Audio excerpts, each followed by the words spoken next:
Oke, selamat pagi anak-anak. Hari ini kita akan belajar tentang Daud melawan Goliat.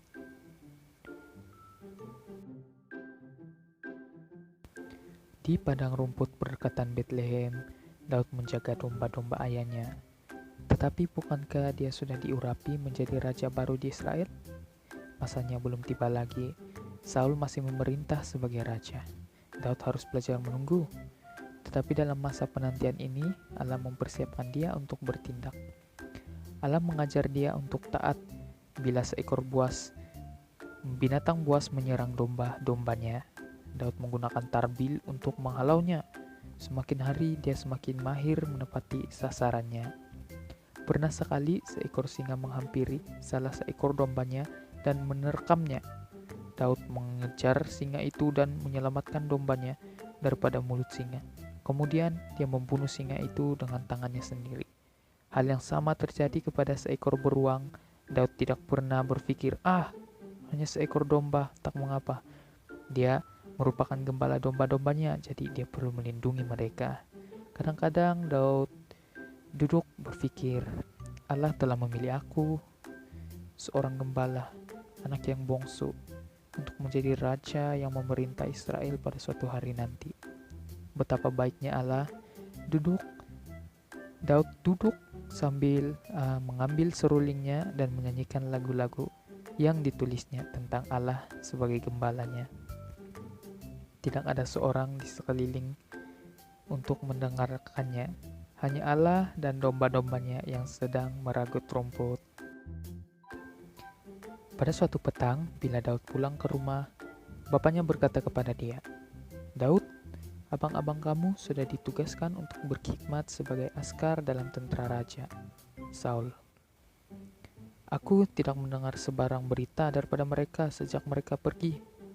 Bawalah 1 eva bertih padi-padian dan 10 ketul roti ini untuk abang-abangmu di perkemahan.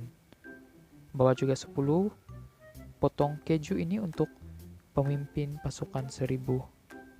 Mereka semua berada di medan perang melawan tentara Palestina. Tengoklah sama ada abang-abangmu selamat, lalu bawalah pulang suatu tanda daripada mereka." "Ya Allah," jawab Daud, "dia gembira karena dia boleh pergi melawat mereka. Tentu seronok melihat ketiga orang abang Eliab, Abinab, dan Syamah melawan orang Palestina." Keesokan pagi, awal-awal lagi dia meninggalkan domba-dombanya dengan gembala yang lain. Dia memuatkan makanan ke atas keledai dan berangkat untuk melawat abang-abangnya seperti yang disuruh oleh ayahnya. Bila Daud tiba di perkemahan tentara, dia terdengar sorak perang yang kuat. Askar sudah berada di kedudukan masing-masing menuju ke atas sebuah bukit. Di sebelah bukit, askar-askar Palestina sudah bersedia untuk berperang. Daud mengamanahkan barang-barangnya kepada penjaga barang, lalu berlari ke tempat barisan perang dan bertanyakan kabar abang-abangnya. Ketika dia bercakap dengan mereka, tiba-tiba kedengaran satu suara dari seberang lembah. Seorang ksatria berbadan besar dan berperisai gangsa melangkah ke depan dan berteriak, "Hai askar-askar Saul, mengapakah kamu datang berperang? Bukankah aku Goliat? Pilihlah salah seorang di antara kamu dan datanglah berlawan dengan aku." Bila tentara Israel melihat dia dengan perisai dan pedangnya dan mendengarkan teriakannya, mereka berundur ketakutan. Ksatria berbadan besar di sebelah bukit itu mentertawakan mereka dan berteriak dengan lebih kuat lagi, "Hai askar-askar Saul, tunjukkanlah keberanianmu. Antarlah pahlawan kamu yang paling hebat ke sini dan lawan dengan aku." Hahaha. Teriakan cemuhan semakin kuat mengejek mereka. "Di manakah pahlawan gagah kamu? Jika dia percaya melawan dan membunuh aku, kamu menang dan kami akan menjadi hamba-hamba kamu. Tetapi jika kami menang,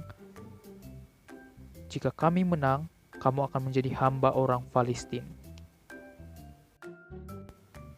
Daud menjadi sangat marah bila dia mendengar Goliat mengejek tentara Israel. Goliat sudah pun mengejek mereka selama 40 hari. Daud berpaling kepada askar-askar di sekeliling dan bertanya, apakah yang akan dibuat untuk orang yang membunuh lelaki-laki Palestina ini yang mencemooh tentara Allah? Siapakah dia sehingga dia berani mencemooh tentara Allah yang hidup?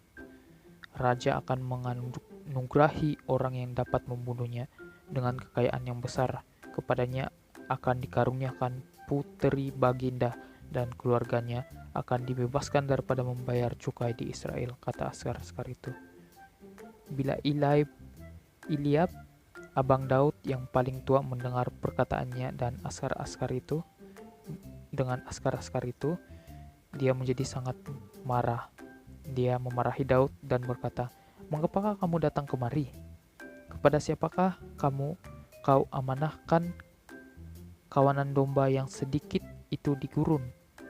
Aku mengenal keangkuhan dan kejahatan hatimu. Kamu datang hanya untuk menonton peperangan ini, bukan? Apakah yang telah kulakukan? Jawab Daud. Aku hanya bertanyakan satu soalan. Kemudian Daud berpaling kepada askar-askar yang lain dan bertanya, mengapakah kamu membiarkan dia mencemooh tentara Allah?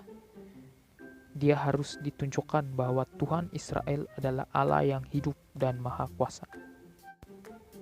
Rupa-rupanya kata-kata yang diucapkan Daud itu didengar orang lalu dilaporkan kepada Saul. Saul pun menyuruh orang menjemputnya datang menghadap. Bila Daud berdiri di hadapan Saul, raja sangat terkejut karena Daud begitu muda sekali. Adakah kamu datang untuk melawan Goliat? Dia bertanya dengan herannya. Ya tuanku dan rajaku, janganlah ada seorang pun yang tawar hati karena orang Palestina ini. Hambamu ini akan pergi bertarung menghadapi orang Palestina itu, jawab Daud dengan tenang. Tak mungkin, kata Saul. Mungkin masih muda dan belum dilatih berperang. Goliat pula sudah berperang sejak dia masih muda. Memang benar, Daud tidak pernah dilatih berperang, tetapi dia tahu Allah Maha Kuasa berupaya menolong dia. Jadi dia berkata kepada Saul, aku biasa menjaga domba-domba ayahku. Bila seekor singa atau beruang datang menyerang domba-dombaku, aku menyelamatkannya dan membunuh singa dan beruang itu. Aku juga akan bunuh Goliat, karena dia telah mencemooh tentara Allah Maha Hidup. Tuhan yang menyelamatkan aku daripada singa dan beruang juga akan menyelamatkan aku daripada tangan orang Palestina ini. Saul ingat bahwa pada suatu ketika dahulu dia pernah mempercayai Allah seperti Daud dan bersiap melawan dalam kekuatan Tuhan. Baiklah, pergilah dan semoga Tuhan menyertai engkau, katanya kepada Daud. Kemudian Saul memasangkan pakaian perangnya kepada Daud, dipakaikannya ketopong tembaga di kepalanya dan dikenakannya baju zirah kepadanya. Daud mengikat pedang Saul pada pakaian perangnya lalu coba untuk berjalan karena dia belum pernah memakainya.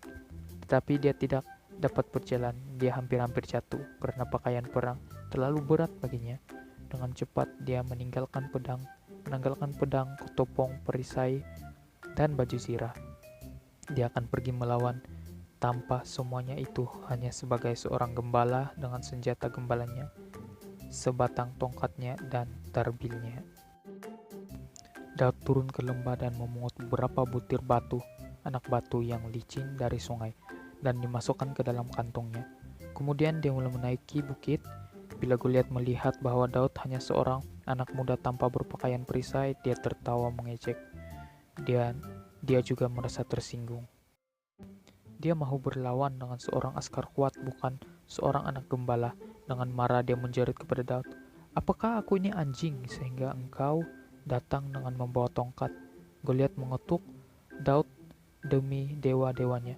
Mari, lawanlah dan dengan aku. Dia berkata, aku akan memberikan dagingmu kepada burung-burung di udara dan kepada binatang-binatang di padang. Hahaha. Daud menjawab Goliat, kamu datang kepadaku dengan pedang, tombak, dan lembing.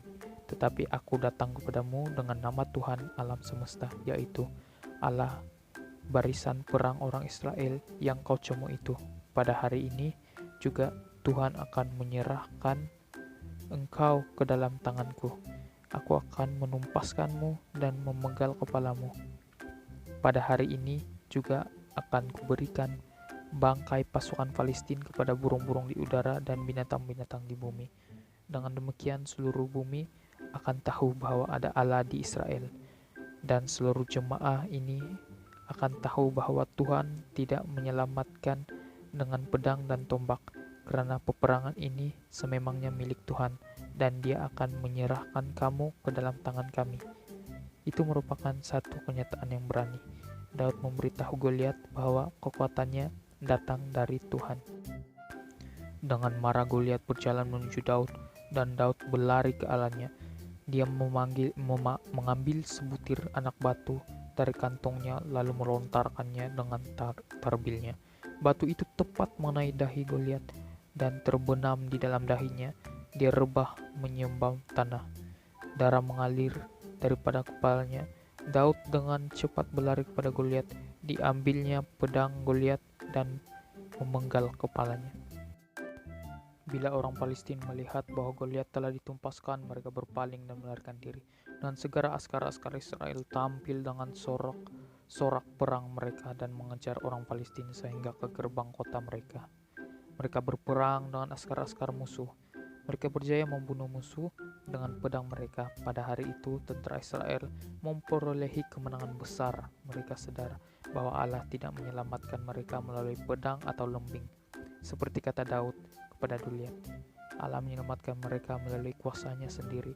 Dia menggunakan Daud, seorang anak gembala, karena Daud mempercayai Allah dengan sepenuh hati.